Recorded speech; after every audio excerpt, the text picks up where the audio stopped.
Hello, welcome to my YouTube channel. Friends, आप सब लोग कैसे हैं? Hope all of you are enjoying your work. अभी चलिए सेशन की तरफ चलते हैं। इस सेशन में मैं आपके साथ एक बहुत इम्पोर्टेंट चीज़ डिस्कस करने वाले हूँ। मैं भी आप लोग स्लाइड देख के समझ पा रहे हैं मैं आपके साथ क्या डिस्कस करने वाला हूँ। बहुत सारे लोगों का ये प्रोप्राइटरी फॉर्म के ऊपर बहुत सारे डाउट रहता है। प्रोप्राइटरी फॉर्म क्या है, इसको कैसे बना है, कहाँ से शुरू करें। प्रोप्राइटरी फॉर्म बहुत इजी है बनाना। कोई भी बिजनेस पर्सन प्रोप्राइटरी फॉर्म बना सकता है। ये प्रोप्राइटरी फॉर्म एक सिंगल इंडिविजुअल, कोई भी सिंगल पर्सन, सिंगल बंदा, चाहे वो बिजनेस शुरू भी क्यों ना कर रहा हो, वो अपना प्रोप्राइटरी फॉर्म बना सकता है। ये सोल पर्सन, सिंगल इंडिविजुअल चाहिए जिसका और किसी आदमी का लिंक नहीं हो। वो सिंगल पर्सन है, सिंगल ओनर है, वही प्रोप्राइटरी फॉर्म। उसका और कोई ओनर नहीं होता है, वही पर्सन ही उसका ओनर रहता है। इसको बहुत इजी है, बहुत आसान से इसको स्टार्ट कर सकता है और जब चाहे उसको डिज़ोल्व भी कर सकता है, इसको बंद कर सकता है। ऐसा नहीं है कि उसको किसी का परमिशन का ज़रूरत हो, कोई लीगल फॉर्मेलिटीज़ चाहिए और किसी को कांटेक्ट करना हो, ऐसे कोई भी ज़रूरत नहीं होता है। उसको जब भी चाहे वो अपने मर्जी से ही स्टार्ट कर सकता है और अपने मर्जी से ही बंद कर सकता है। और डायरेक्ट बेनिफिट जितना भी उसका अर्निंग होता है वो प्रोप्राइटरी फॉर्म की तरफ से, जैसे आप मान लो एक कोई सीमेंट का बिजनेस है और उसका जो ओनर, सीमेंट का दुकान है जिसका वो ओनर, वो उस दुकान का प्रोप्राइटर कहलाता है। तो वो अपना बिजनेस, वो एक सिंगल ओनर है, उसके उसके साथ और कोई नहीं है। वो 100% जितना भी शेयर है वो उसी का ही है। तो वो चाहे तो उससे जितना भी मुनाफा हो वो सिंगल इंडिविजुअल को ही प्रॉफिट है। उसको किसी के साथ शेयर करने की कोई पाबंदी नहीं है। वो उसको जितना भी चाहे उसका बेनिफिट ले सकती है। एंड वो फ्लेक्सिबल है, जब चाहे वो इसको एक्सपांड कर सकता है और चाहे वो घटा भी सकता है, बढ़ा भी सकता है। उसका फंड के अकॉर्डिंग, उसका प्रॉफिट के अकॉर्डिंग वो उससे किसी भी तरह का बना सकता है। बड़ा भी कर सकता है, छोटा भी कर सकता है। उसका मर्जी से वो उसको एक्सपांड करे या रिडक्शन कर सकता है साइज में।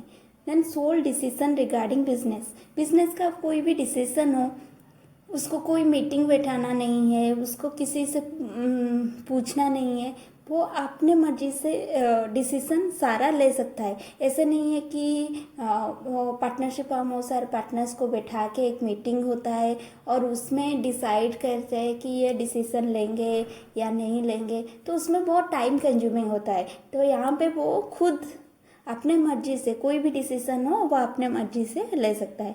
Limited fund and limited resources, एक सिंगल पर्सन के साथ कितना पैसा हो सकता है, उतना ज़्यादा नहीं हो सकता है कि वो बहुत लार्ज स्केल में बिजनेस स्टार्ट कर सकता है। तो अपना लिमिटेड फंड है और वो फाइनेंशियल इंस्टीट्यूट को जाए तो एक सिंगल पर्सन को आप कितना लोन दे सकते हैं, उतना ज़्यादा भी तो नहीं दे सकते ना सिंगल पर्सन को बैंक से।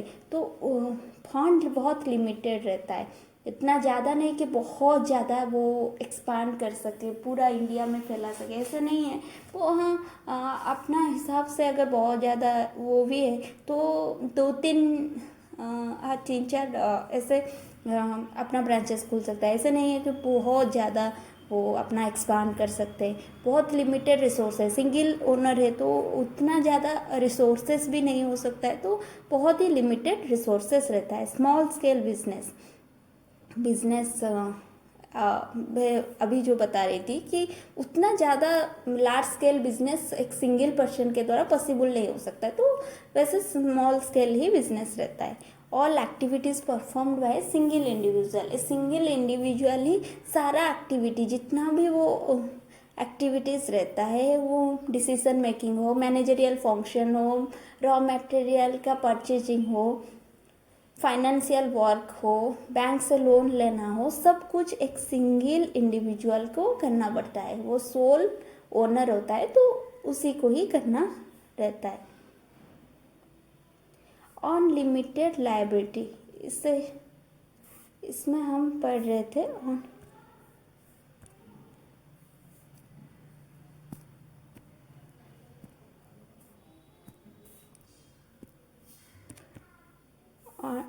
अनलिमिटेड लायबिलिटी में मैं आपको बता रही हूँ, अनलिमिटेड लायबिलिटी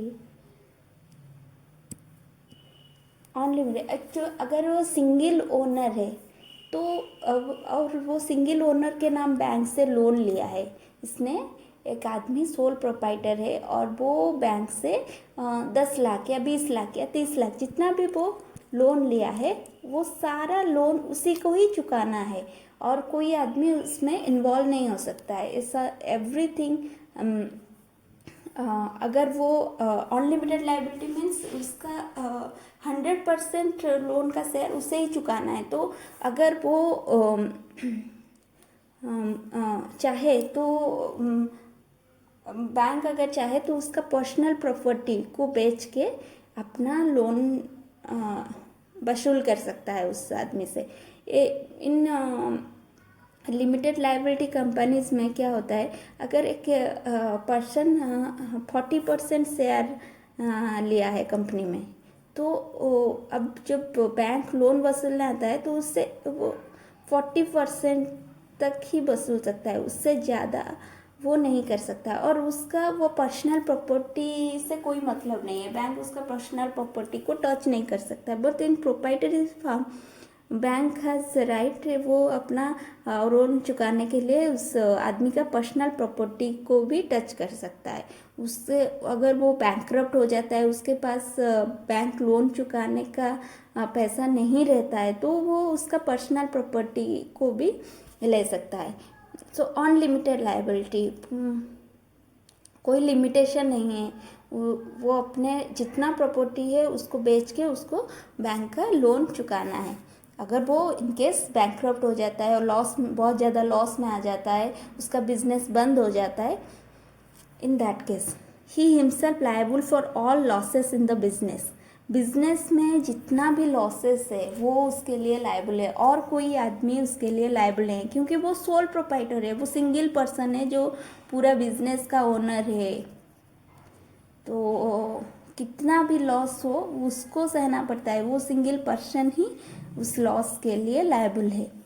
अगर कि इन केस जब प्रोप्राइटर का डेथ हो जाता है, प्रोप्राइटर इंसॉल्वेंट होता है और वो बिजनेस को रन के लिए करने के लिए इनकैपेबल हो जाता है, तो the proprietary business comes to an end. वो बिजनेस एंड हो जाता है जब भी ओनर, वो प्रोप्राइटर का डेथ हो जाए, वो मर जाए और इंसॉल्वेंट हो जाए, बैंकरप्ट हो जाए, बहुत ज़्यादा लॉस में आ जाए, डेप्ट में आ जाए और वो अपने बिजनेस को रन करने के लिए इनकैपेबल हो जाए, वो और वो इनकेस वो खुद से ही चाहे वो अपने बिजनेस को बंद करने के लिए, तब भी वो अपना बिजनेस प्रोप्राइटरी फर्म एंड हो जाता है। So this is all about the proprietary firm lecture and hope all of you enjoyed the video. If you like my video then do like, subscribe to my channel. Thank you all.